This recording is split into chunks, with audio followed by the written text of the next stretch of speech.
अपना बंधु बनाया है। और भगवान केवल एक दिन को नहीं, संसार का समस्त दीन को अपना बंधु, अपना बांधव, अपना साथी, अपना सहारा बनाता है।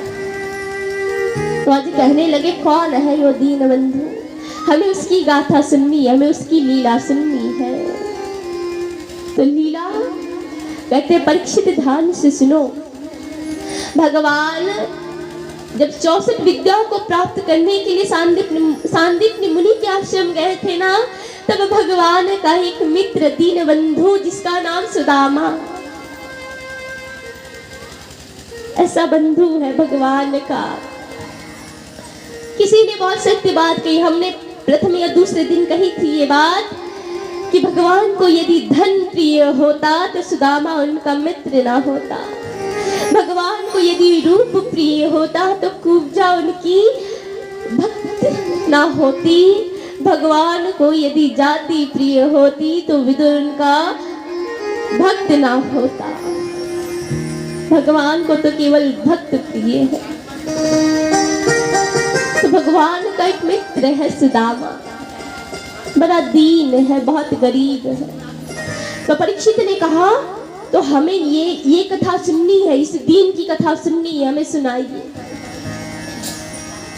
तो आज श्री सुखदेव जी महाराज सुदामा चरित्र सुनाते हुए कहते हैं, आज श्रीमद् भागवत सप्तम दिवस का आज विश्राम दिवस है। तो विश्राम दिवस में सुदामा चरित्र अंत में कराते हैं, विश्राम के समय कराते हैं। तो क्यों कराते हैं? हम 7 दिन की कथा सुनते हैं, 7 दिन की कथा में हमें अलग अलग रस मिलते हैं। नाचना, गाना, संगीत, धूम मचाना, रोना, हंसना, ज्ञान, प्रेम, भक्ति सब मिलता है। और सब मिलता भी है, हम घर जाके भूल भी जाते हैं। परंतु विश्राम दिवस में भक्तों का प्रसंग, वो भी सुदामा जैसे भक्तों का प्रसंग इसलिए कराते हैं कि 7 दिन कथा सुने। भाई घर जाने से पहले कुछ लेकर तो जाए। जिस प्रकार खाली हाथ आके बैठते हैं उस प्रकार खाली हाथ तो ना जाए, घर कुछ लेके तो जाना होगा। तो क्या लेके जाए? कहते भक्त की भक्ति लेकर जाओ। तो भक्त की भक्ति किस प्रकार लेके जाए कि भक्त की भक्ति के गुणगान को श्रवण करें। इसीलिए तो विश्राम दिवस में ऐसे भक्तों का प्रसंग गाया जाता है। तो आज सुखदेव जी कहते हैं परीक्षित, भगवान का एक परम बांधव था सुदामा, जो बड़ा ही गरीब था, दीन था। परंतु शास्त्र में भागवत में कहीं ये नहीं लिखा था कि सुदामा दरिद्र है, गरीब है। भाई दरिद्र नहीं है। दरिद्र किसे कहते हैं? जिसके पास संसार के बहुत धन है, परंतु जब बात भगवान के बारे में आए तब कुछ नहीं, वो गरीब है। ऐसे अमीरी का क्या अर्थ कि धन तो बहुत है पर दिल छोटा। भावना ऐसी, भाई हम खाएंगे, हमारे पुत्र, हमारे पौत्र, हमारे 7 पीढ़ी खाए के गुजर जाएंगे, भगवान को क्यों दे? वो दरिद्र होता है। दरिद्र वो होता है जिसके पास कृष्ण नाम का धन नहीं, राम नाम का धन नहीं। और अपने सुदामा जैसा अमीर तो संसार में नहीं है। आजकल हम अपने बच्चों को नाम कुछ भी रखते हैं पर सुदामा नहीं रखते। क्यों? सुदामा गरीब था इसलिए। एक बात कहे, यदि किसी के घर में सुदामा जैसा पुत्र जन्म लिया तो सोचना 1 2 नहीं 7 14 21 पीढ़ी परम धाम को गमन करेगी। सुदामा जैसा एक पुत्र यदि हो गया कि क्योंकि सुदामा परम धनी था, जिसके पास राम नाम का धन था। पायो जी मैंने राम रतन धन पायो। सुदामा के पास क्या था? राम रतन का धन था, कृष्ण रतन का धन था। अब जिसके पास कृष्ण रतन हो, राम रतन हो, वो कोई गरीब हो सकता है? कभी नहीं हो सकता। क्योंकि संसार का जितने भी संसार के वैभव है ना, हम कहें इस जन्म के लिए है, अगले जन्म में होगा कि नहीं होगा नहीं पता। पर ये जो राम रतन कृष्ण रतन का धन है, ये इस जन्म में भी है, अगले जन्म में भी होगा। ये जो कृष्ण और राम नाम का धन है, ये कभी खर्च नहीं होता, ये दिन प्रतिदिन बढ़ते रहता है, बढ़ता जाता है, ऐसा धन है। तो सुदामा गरीब नहीं था। तो गरीब कौन, दरिद्र कौन? कहते सुदामा जी की पत्नी सुशीला दरिद्र उसे बताया गया। प्रश्नोत्तरी ग्रंथ में बताते हैं, को वाह दरिद्र्यास्ति, कौन दरिद्र है संसार में? दरिद्र कौन है? तो उत्तर देते हुए कहते हैं, दरिद्रवाह असंतुष्ट भाव, जिसके हृदय में असंतुष्टि की भाव है, दरिद्र वो है। जिसके हृदय में संतोष नहीं है कि मिले और मिले और मिले और मिले, भाई मिलते मिलते भले जीवन कट जाए पर मिलना बंद ना हो। पर सुदामा कैसा था? जितना मिला भाई हम उतने में पर्याप्त है, हम उतने में ही संतुष्ट है। पर सुदामा जी की पत्नी उतने में संतुष्ट नहीं थी। क्यों? इसका भी एक कारण है, क्योंकि सुदामा जी की पत्नी केवल पत्नी नहीं, एक माँ भी थी। कहते हैं महीने में 2 बार एकादशी आती है सनातन धर्मियों के लिए, पर सुदामा जी एक ऐसे विद्वान थे, एक ऐसे ब्रह्म ऋषि थे, ब्रह्म ज्ञाता थे कि जिसके घर में महीने में 2 बार एकादशी नहीं आती थी।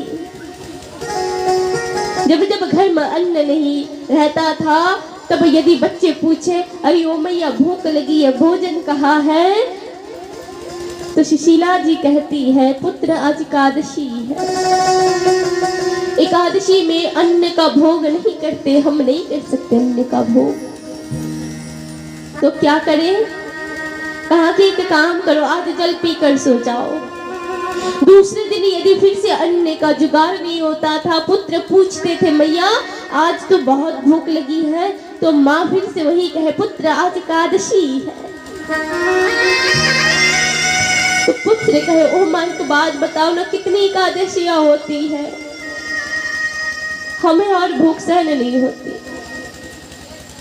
इतनी भूखे इतने प्यासे। और आज कहते सुदामा की जो झांकी दिखाई जाती है कि सुदामा जी तो परम ज्ञानी वेदांती थे, ब्रह्म ऋषि थे, तो भीख मांगने जाते थे। तो ऋषियों का एक नियम होता था कि वो केवल 5 घर में भिक्षा मांग सकते थे। 5 घर में भिक्षा कैसे मांग सकते थे कि मानिए एक घर में गए भिक्षा मांगने, उस घर से उसे वर्जित कर दिया कि आज भिक्षा नहीं देंगे, तो एक घर कट गया, 4 घर जा सकते हैं। इसी प्रकार किसी दिन यदि 4 घरों से भिक्षा नहीं मिली, तो 6वें घर में वो जा नहीं सकते थे, तो उसका वो दिन उसी प्रकार उपवास में बीत जाता है। ऐसा है सुदामा का जीवन। ऐसा बताया गया कि सुदामा इतना गरीब था कि उसके पुत्र, उसकी स्त्री, सबके हाल बहुत खराब थे, बुरे थे। ये भी वर्णन आता है कि सुदामा जी की पत्नी सुशीला जिस वस्त्र का परिधान करती थी, उस वस्त्र में ऐसा एक स्थान नहीं बचा था जहां गांठ ना लगी हो। ऐसे वस्त्र वो पहनती थी। रोज प्रतिदिन यही एक अभाव का जीवन, और कितने दिन चले।